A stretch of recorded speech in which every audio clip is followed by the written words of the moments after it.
Bahkan kalau kita bicara salah satu sektor dalam industri halal, misalnya tourism, Indonesia justru sadarnya malah belakangan. Yang duluan tuh malah Jepang, Korea gitu ya.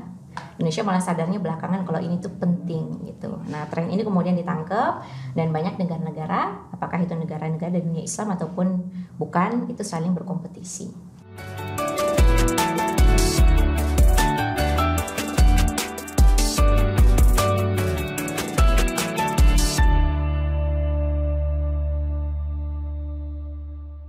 Assalamualaikum warahmatullahi wabarakatuh. Halo Sobat Ngalir, apa kabar? Semoga sehat selalu dimanapun Sobat Ngalir berada.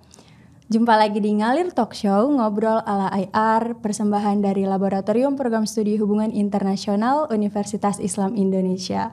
Nah Sobat Ngalir, hari ini kita akan membahas mengenai How Indonesia Vision to Become a Global Halal Hub. Dan di sini telah bersama kita Ibu Rizky Dian Nursita yang juga meneliti mengenai Global Halal Hub di Indonesia. Halo Miss Dian, Assalamualaikum. Waalaikumsalam, halo Leli. Iya. Halo Sobat Ngalir semua, apa kabar? Assalamualaikum.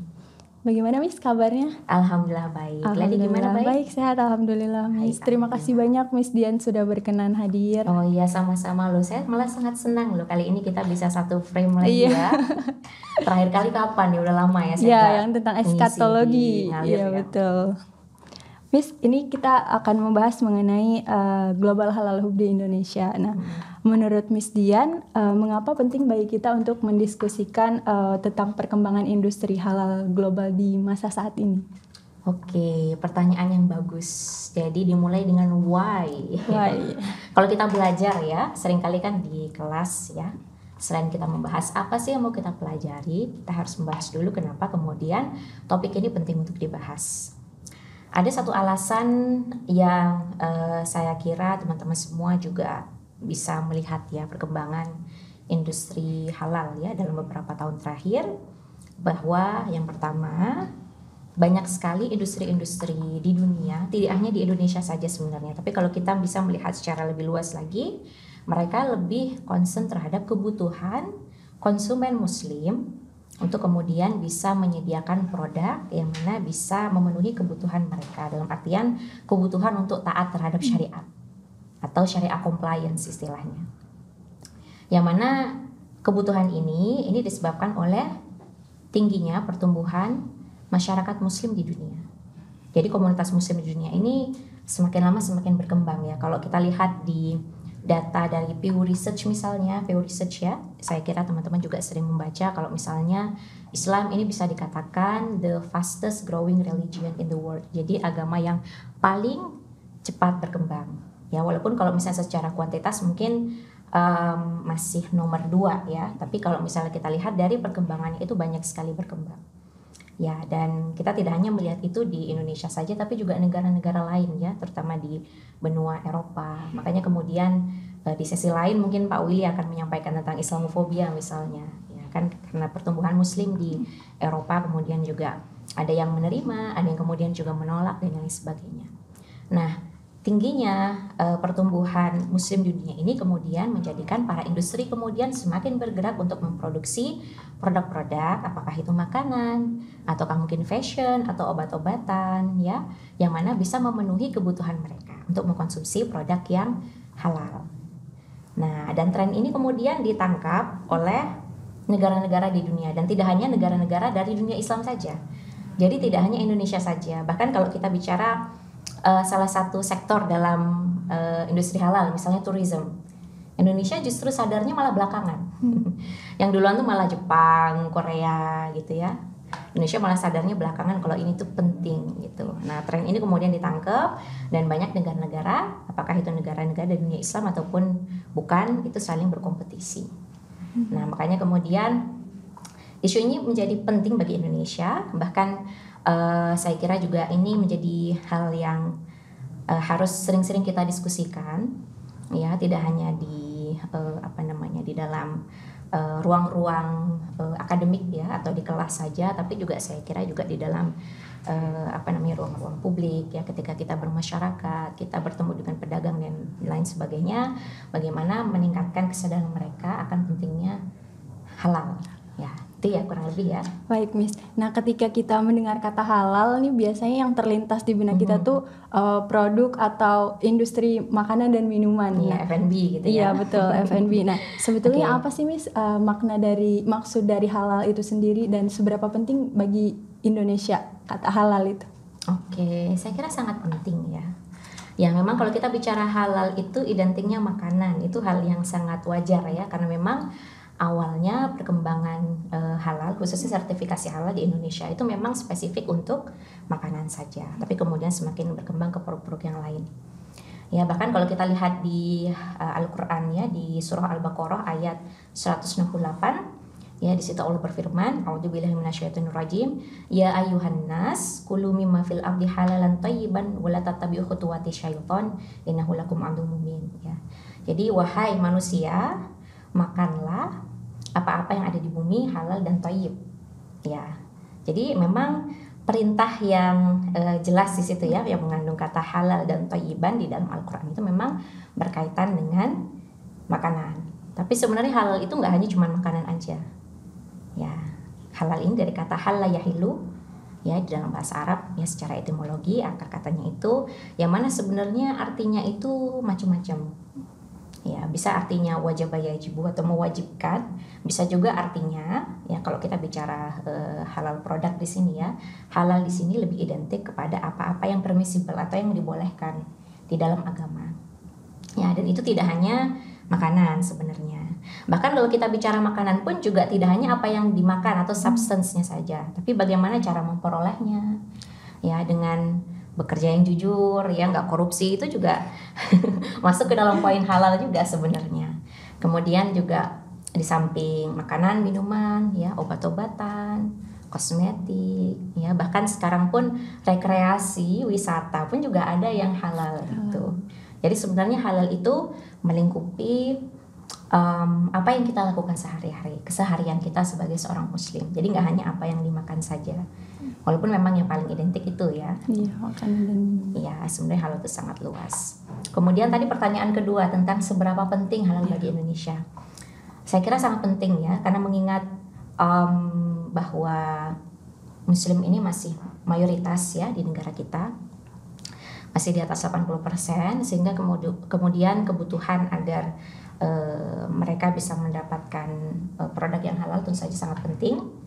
Itu yang pertama. Kemudian yang kedua, lembaga yang bertanggung jawab atas produk halal di Indonesia ini juga sudah lama ada, dan memang dari tahun 1990-an ya Indonesia sudah concern terhadap produk-produk halal, walaupun awalnya tadi sebatas kepada makanan. Ya, misalnya di MUI ada LPPOM misalnya ya. Kemudian juga mulai tahun 2014 kemudian Kemenak ya punya BPJPH, yang mana ini juga menaungi halal di Indonesia.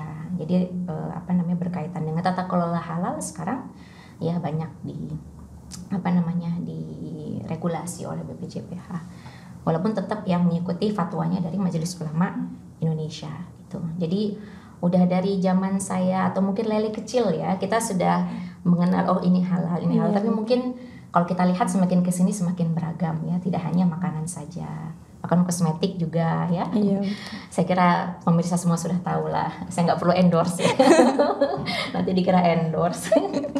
Tidak sponsor. Oh ya, ini tidak disponsori pemirsa ya, tapi kita harus cukup berbangga karena Indonesia termasuk salah satu negara yang pertama kali lah saya kira mempromosikan kosmetik tuh halal loh ya. Kita punya perusahaan itu di negara kita gitu ya. Faktor-faktor apa saja sih Miss yang menyebabkan geliat terhadap industri halal di Indonesia itu semakin meningkat? Oke, faktor-faktornya apa ya? Banyak sebenarnya ya, tapi mungkin saya rangkum beberapa. Ada faktor yang memang berasal dari dalam, atau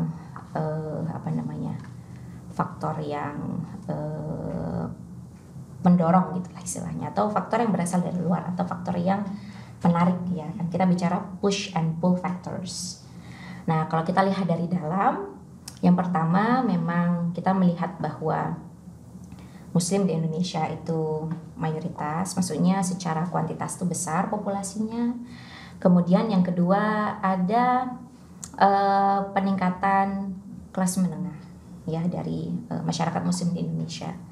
Bahkan kalau kita lihat semakin ke sini, ada riset yang mengatakan bahwa kelas menengah itu hampir nggak ada. Jadi adanya bawah dan atas. Ya, jadi orang-orang Muslim dengan income yang semakin tinggi itu mereka semakin meningkat ya di negara kita. Makanya kita lihat banyak banget kan industri-industri, apakah itu fashion ataukah mungkin kosmetik yang atau makanan yang halal, itu memang diperuntukkan untuk orang-orang kelas atas. Begitu juga industrinya pun juga semakin banyak. Sebagai seorang perempuan ya, mungkin Leli ataupun mungkin kawan-kawan yang lain ya, kalau misalnya buka Instagram atau apa gitu kan, seringkali muncul produk yang diperuntukkan untuk Muslim, tapi memang dengan harga atau price-nya itu yang mungkin bisa dikatakan yang high fashion gitulah ya. Nah, jadi memang pertumbuhan tadi ya Muslim, kemudian kelas menengah, dan kemudian konsumsi yang juga semakin tinggi, yang mana itu kemudian menjadikan kebutuhan akan produk halal itu juga semakin meningkat. Itu yang di dalam negeri. Nah, kemudian yang dari luar gimana? Yang dari luar tentu saja karena tadi ya, secara global Islam dikatakan sebagai agama yang berkembang pesat juga, ya, dan di luar pun juga sama ya, dari berbagai golongan mereka juga butuh produk halal. Kemudian yang kedua adalah kesadaran dari negara-negara, terutama negara-negara dengan populasi Muslim yang minoritas, akan pentingnya halal. Ya, misalnya seperti Amerika, ya, kemudian Prancis, ya mereka juga mulai concern terhadap industri halal.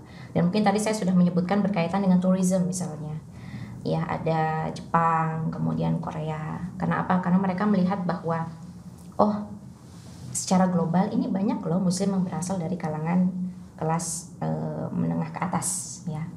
Walaupun ini terjadinya sebelum pandemi sih, ya, karena pandemi kan bagaimanapun kan juga berdampak sangat signifikan terhadap tourism ya. Tapi sebelum pandemi, karena melihat tadi banyak Muslim yang semakin traveling ke mana-mana gitu kan, jadi namanya wisata tuh bukan hanya ke kota lain gitu, tapi juga sudah mulai ke negara lain gitu. Makanya kemudian penting bagi negara-negara dengan Muslim minoritas ini untuk kemudian mereka bisa membranding diri mereka sebagai negara yang Muslim friendly. Ya, ayo datang ke sini loh, datang ke sini gitu. Ya, itu faktor yang dari luarnya ya, faktor eksternalnya. Ya, dan ya tidak hanya tourism, tidak hanya makanan, tidak hanya fashion. Yang mana kemudian itu juga bisa dikatakan menginspirasi Indonesia. Oh, kita aja sebagai negara yang mayoritas Muslim gitu, masa kita nggak punya label ini gitu. Makanya kemudian tahun 2016 kita mendengar ada beberapa destinasi wisata ya, ada 10 yang kemudian dijadikan destinasi wisata halal, walaupun kemudian menuai pros and cons. Nah, kemudian Indonesia yang awalnya tahun 2018 itu masih ranking 10 lah kalau kita bicara industri halal dibandingkan dengan negara-negara yang lain ya, negara-negara OKI terutama ya, negara-negara yang masuk ke member organisasi kerjasama Islam. Tapi kemudian di tahun-tahun berikutnya bisa naik ranking, jadi ranking 5, ranking 4 ya, sampai sekarang kayaknya masih stuck di ranking 4 ya. Ya semoga bisa naik lagi ya. Amin. Nah itu jadi ya karena pesatnya kompetisi yang internasional ya, bahkan negara-negara juga berlomba-lomba untuk menjadi global halal hub ya, makanya Indonesia juga terinspirasi. Apalagi juga negara tetangga ya, Malaysia, Singapura gitu. Ibarat kalau bermasyarakat itu ya, saya sih nggak mengalami ya, tapi mungkin dari cerita ibu-ibu yang lain ada ya. Misalnya tetangganya beli apa gitu, terus ngintip, itu punya itu gitu, ayo kita beli juga. Nah ibaratnya seperti itu ya. Jadi Indonesia ternyata visi untuk menjadi global halal hub ini satu hal yang tidak hanya dimiliki oleh Indonesia saja, tapi juga negara-negara yang lainnya, Malaysia, Singapura, ya bahkan Thailand pun juga demikian. Ya makanya itu kemudian menjadikan Indonesia juga gatel nih, kayak kita juga perlu punya satu istilahnya ya, rencana jangka panjang lah atau master plan untuk mengembangkan industri halal di Indonesia. Dan itu kemudian mulai di launch sejak tahun 2019 gitu. Saya jadi cerita kemana-mana. Gak apa-apa Miss. Nah, Tadi Miss Dian juga sempat menyampaikan mengenai aktor-aktor yang ternyata bukan hanya bukan hanya aktor negara, tapi juga ada yang bisa kita identifikasi sebagai non-state aktor, cukup berpengaruh gitu terhadap pengarus utamaan industri halal. Nah sebetulnya apa sih Miss upaya yang selama ini telah mereka lakukan? Oh ya, kalau kita bicara peran non-state actors banyak ya, Leli ya. Misalnya MUI. Ya, MUI ini bisa dikatakan NGO di Indonesia yang memang apa istilahnya ya, bapaknya atau yang dari awal itu sangat-sangat mengawal tentang sertifikasi halal di Indonesia ya, dan saya kira sampai sekarang pun peran MUI juga sangat-sangat penting ya. Kemudian dari tadi ya, kelompok kelas menengah Muslim di Indonesia, atau yang dalam sebuah riset itu mereka disebut sebagai Muslim futurist. Ya, mungkin teman-teman jarang mendengar ini ya. Tapi memang ada orang-orang yang ya bisa kita katakan selebriti atau mungkin influencer di antara para muslim, di mana kemudian mereka menggeliatkan tidak hanya hidup yang wow atau yang apa istilahnya ya, mungkin hedonis gitu ya. Tapi gini loh, yang syar'i itu seperti ini gitu loh. Nah kan kita banyak yang melihat ya, seperti misalnya kelompok-kelompok hijrah yang ternyata isinya itu pengusaha ya, ternyata isinya itu selebriti, orang-orang penting ya, yang mana mereka ternyata juga punya peran penting ya dalam apakah itu meningkatkan kesadaran akan pentingnya industri halal ataupun juga mengarus utamaan halal gitu, menjadikan apa-apa yang halal atau yang syar'i itu menjadi tren ya. Mungkin ini terdengarnya agak ini ya, saya nggak tahu ya ini pas atau enggak ya, tapi ya mungkin halal atau yang syar'i itu kemudian dikapitalisasi lah istilahnya seperti itu. Tapi saya kira ini hal yang positif gitu, karena yang dulu ya industri-industri yang mungkin segmennya untuk kelas menengah ke atas itu kemudian tidak dilihat sebagai hal atau produk yang akan dikonsumsi oleh kalangan muslim gitu kan. Tapi kemudian sekarang ada nih yang kayak gini, tapi ini khusus untuk yang syar'i gitu ya. Kemudian umroh juga ya, banyak banget kan sekarang paket umroh yang harganya fantastis. Bahkan kalau kita lihat perumahan ya, atau industri banyak ya kayak real estate gitu ya, itu juga yang memang diperuntukkan untuk segmen muslim ya, menengah ke atas ya. Jadi memang ada embel-embel syar'inya lah intinya seperti itu gitu. Dan saya kira ini hal yang positif ya teman-teman semua, walaupun mungkin ada yang tidak sepakat dengan ini ya. Itu kemudian di samping itu juga dari pemerintah ya. Oh tapi tadi pertanyaan non-state actors ya. Betul. Oke, kemudian dari lembaga-lembaga riset halal juga banyak ya. Saya pernah satu kali mengikuti seminar, saya lupa ya nama lembaganya, tapi memang ini satu lembaga yang memang mengadvokasi halal. Itu kerjasama antara sejumlah universitas yang ada di Indonesia ya, yang mana di situ seringkali diadakan webinar ya, yang mana mengenalkan kepada masyarakat kalau halal ini menjadi satu hal yang penting gitu ya. Saya kira banyak ya kalau kita bicara dan harus mengidentifikasi peran dari non-state actors. Tapi memang kalau Leli bertanya yang pertama kali atau bapaknya halal Indonesia itu ya MUI gitu. Baik, Miss tadi juga sempat disinggung mengenai pemerintah ya Miss ya. Iya. Nah, pada tahun 2019 itu Wakil Presiden kita Bapak Ma'ruf Amin menyatakan dalam pidatonya bahwa Indonesia sudah memproyeksikan diri untuk menjadi Global Halal Hub. Nah, itu apa sih Miss upaya yang sudah dilakukan oleh pemerintah untuk mempersiapkan hal tersebut? Oke, ya sebenarnya banyak ya yang sudah diterapkan oleh pemerintah. Salah satunya adalah mungkin tadi sudah saya sebutkan, pada tahun 2019 ya pemerintah mengeluarkan master plan ya, satu rencana jangka panjang ya 2019 sampai tahun 2024. Berarti tinggal 1 tahun lagi ya. Harusnya 1 tahun lagi ini sudah bisa menjadi Global Halal Hub. Tapi let's see ya teman-teman. Kita evaluasi bersama ini sudah tercapai atau belum gitu. Tapi 2019 itu sudah ada rancangannya. Bagaimana kemudian Indonesia bisa mengembangkan sektor-sektor ekonomi dan juga keuangannya ya yang syariah ya. Termasuk kalau kita bicara keuangan misalnya dengan menggabungkan atau merging bank-bank syariah di Indonesia itu juga salah satunya gitu.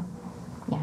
Itu yang pertama membentuk master plan, kemudian membentuk Komite Nasional Ekonomi dan Keuangan Syariah atau KNEX ya singkatannya KNEX, yang mana banyak sekali mengadakan pelatihan-pelatihan ya, bahkan juga kalau ada industri yang mikro, tadi kan saya bicara tentang yang menengah saja ya, menengah ke atas ya, tapi yang mikro pun juga terbantu loh ya, jadi terbantu mereka bahkan bisa mengajukan sertifikasi halal secara gratis, jadi juga dibantu gitu.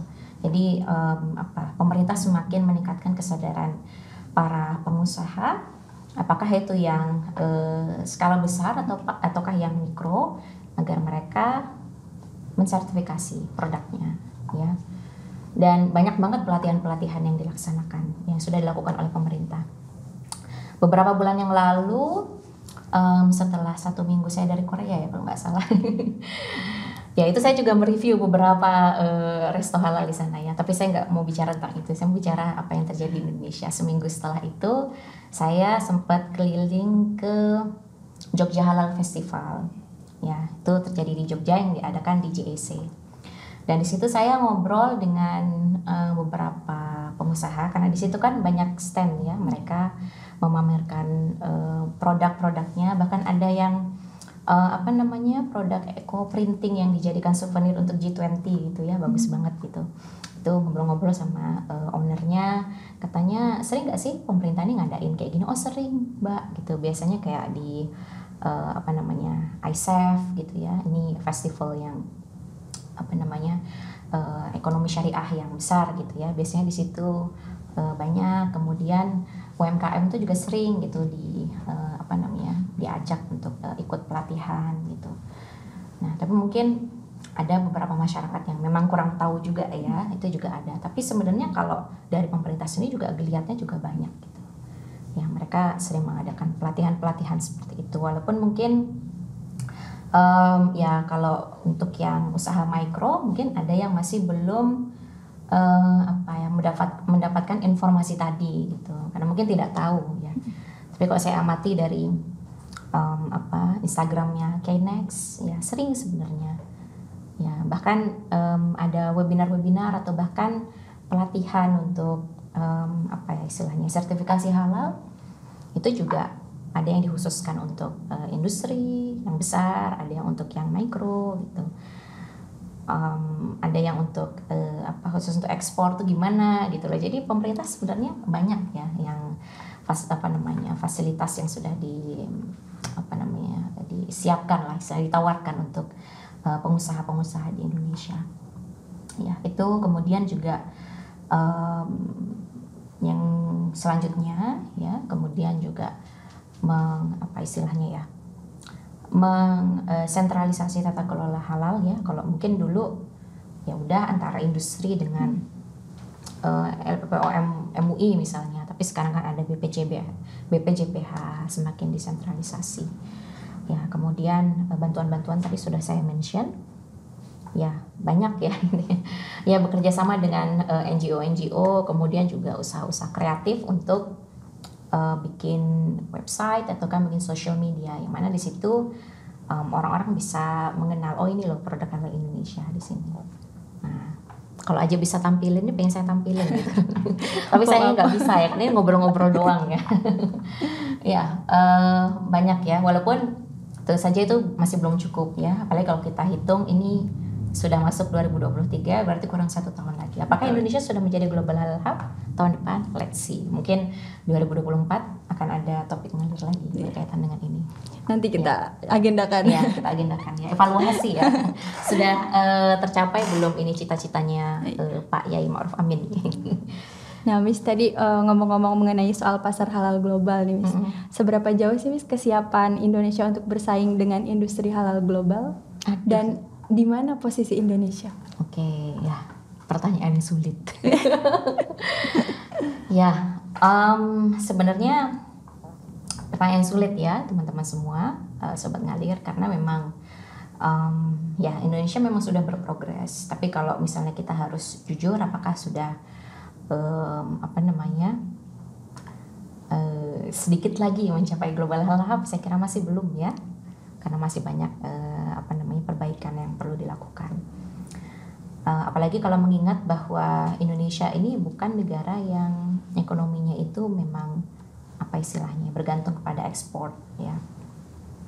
Jadi memang lebih banyak kalau kita lihat statistik berkaitan dengan arus atau flow dari konsumsi produk halal di Indonesia itu memang campur antara konsumsi domestik dengan yang ekspor ya, antara impor dengan ekspornya tuh kita juga importnya juga gede gitu. Ya, jadi ya masih banyak ya yang perlu negara kita lakukan, saya kira. Ya, jadi tidak hanya pelatihan-pelatihan ataupun tadi ya bantuan-bantuan yang diberikan bagi para pelaku usaha, terutama yang mikro dan menengah ya. Tapi juga perbaikan-perbaikan yang lain ya, yang saya kira yang sebenarnya ini sistemik dan juga masif ya. Bahkan kalau tadi Lely bertanya posisi Indonesia gitu. Teman-teman, sobat ngalir yang ada di rumah, coba tebak negara mana yang dikatakan sebagai top eksporter produk halal, makanan halal. Ada yang bisa menjawab? Kita hitung ya. Benar atau enggak jawabannya? 5, 4, 3, 2, 1. Ya, jawabannya adalah Brazil. Kalian berharap jawabannya Indonesia? Oh, salah. Bahkan waktu kami dosen-dosen Korea ya mampir ke dosen-dosen Korea, dosen-dosen UII, PSHI maksudnya, waktu ke Korea itu makan ayam ya. Besar banget gitu, nanya ke yang punya restonya, kebetulan orang Indonesia. Pak, ini ayam besar nih dari mana? Dapat ayam halal dari Brazil. Kalah ya. Kalau kalian makan ayam itu kan paling besarnya segimana ya, setengahnya ini ya. Iya betul. Dapat paha atas sama paha bawah gitu. Kalau di sana waduh itu kayaknya satu orang nggak habis. Tapi nggak tahu kalau Lely. Habis ya, kayaknya. Habis kayaknya ya, besar banget gitu ya. Itu teman-teman semua. Jadi memang ya uniknya adalah negara yang leading dalam ekspor makanan itu juga bukan negara dengan mayoritas Muslim ya, tapi Brazil. Bayangkan nih fakta yang lucu gitu. Nomor 2, 3, 4, 5-nya pun juga bukan negara mayoritas Muslim juga, karena setelahnya masih ada Amerika, kemudian Tiongkok, India gitu ya. Saya lupa persisnya urutannya, tapi yang nomor pertama itu Brazil, yang kedua itu US. Dan kalau kita lihat perusahaan-perusahaan retail besar itu kan juga kebanyakan kan dimiliki oleh Amerika ya. Ada juga yang dari Prancis ya. Saya tidak perlu sebutkan ya, teman-teman semua sudah tahu gitu.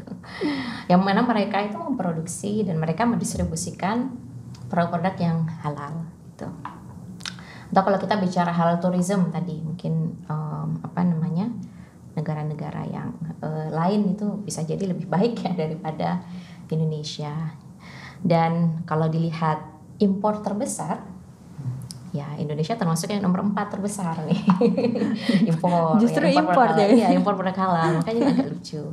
Ya, kemudian juga Arab Saudi pun juga yang ranking atas juga gitu, ranking antara 1 atau 2 gitu sebagai importer makanan terbesar gitu. Ya, itu teman-teman semua. Ya. Nah, Miss, untuk industri halal ini apakah berpeluang menjadi bagian dari diplomasi ekonomi global? Tentu saja sangat berpeluang ya, dan ini juga hal yang saya kira patut kita jadikan kekuatan ya dari diplomasi kita. Karena banyak negara-negara yang mereka mulai sadar tentang pentingnya halal, tapi mungkin mereka belum tahu gimana sih caranya, gimana sih sertifikasinya itu. Dan andai Indonesia bisa mendekat dengan negara-negara tadi, ya, misalnya salah satunya Jepang, ya, kalau tidak salah itu pernah ya ada kerjasama antara MUI dengan semacam lembaga ulama juga ya, majelis ulama juga yang ada di Jepang, mereka kerjasama. Ya, kemudian Korea saya rasa juga potensial ya, tapi nampaknya lebih banyak ke ini deh, mereka bekerja sama dengan Malaysia ya kalau tidak salah, karena Malaysia juga melakukan itu gitu. Jadi bisa menjadikan halal itu sertifikasi halal ya, terutama sebagai best practice yang patut ditiru oleh negara-negara lain. Dan saya kira Indonesia pun juga ya potensial ya, baik di regional ataupun globally ya. Saya kira negara-negara di Eropa juga banyak ya yang ingin belajar tentang bagaimana sih regulasi atau tata kelola halal ya. Yang penting negara kita mampu untuk mempromosikan itu. Nah, PR-nya adalah itu ya. Bagaimana untuk mempromosikan bahwa Indonesia itu punya tata kelola halal yang baik, dan negara-negara lain bisa mencontoh dari apa yang sudah dilakukan oleh Indonesia. Nah, itu. Ya, menarik sekali Miss pembahasan kita mengenai industri halal ini. Namun Sobat Ngalir semua, waktu kita terbatas. Mungkin ini pertanyaan terakhir nih, Miss, untuk penutup. Kayaknya susah ini. Ini pertanyaan terakhirnya, mungkin Miss Dian punya rekomendasi untuk Indonesia berkaitan dengan peluang yang ada. Oke, sebenarnya rekomendasi saya sudah saya sampaikan tadi ya.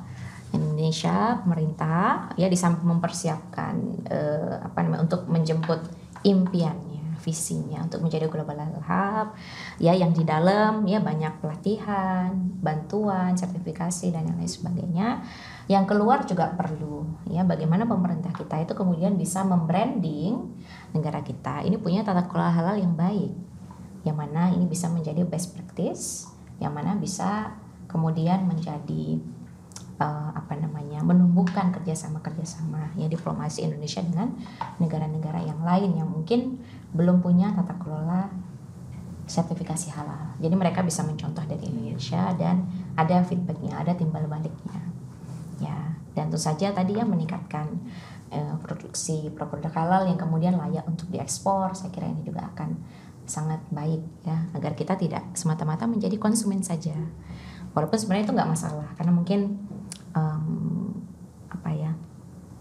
ekonomi kita tidak terlalu bergantung pada itu gitu. Tapi kalau lebih dikenal lagi, ini akan lebih baik ya saya kira.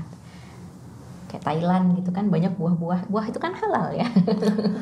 Yang itu kemudian dikonsumsi oleh orang-orang Indonesia. Nah, Indonesia ini punya apa nih yang kira-kira menjadi ciri khas ya, yang kemudian dikenang gitu ini sebagai produk halal khas Indonesia dan dicari-cari oleh negara-negara di dunia ya. Jadi 3 poin ya. Pertama adalah, saya ulang lagi ya teman-teman biar nggak bingung, karena namanya juga ngalir kesana kemari ya.